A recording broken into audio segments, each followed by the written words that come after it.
Assalomu alaykum aziz do'stlarimiz. Max Tuningdagi Onyx Redline tayyor holatda qilingan ishlarni ko'rsatib qilamiz.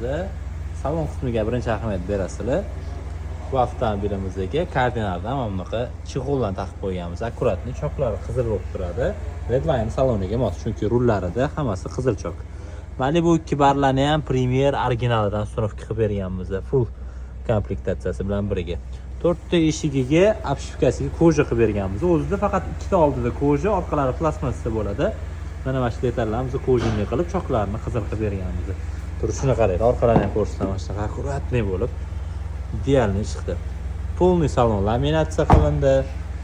LED faralar o'rnatildi, yorqalari garmdorlar ham qilingan. Ularni ham ko'rsatib qilamiz. Xo'p. LED faralarimizda дальний ближний komplekt, zimmer ledlar o'rnatilgan, yoritishi mo'shli, liniya bo'lib tushib turadi. Bunday akkuratni turadi, ko'zga tushmaydi, birovga xalaqit bermaydi, o'rnatilgan. Полный salon laminatsiya qilinganini aytib o'tdik. Bitta akula antennalari lavnik o'rnatib berildi. Hamda garmdorlarni o'rnatib qo'yganmiz, mana qaranglar. Bu ham 3 ta rejimda ishlaydi. Tormoz, gabarit, avarinka, поворотник rejimlari ham bor, xohlasa. O'zini shtatniy pultiga avtozapis qilib berdik. Yopadigan knopkasini 3 marta bossangiz zavat bo'ladi. Xizmatlar qiziq bo'lsa, Max Tuning murojaat qilaverasiz.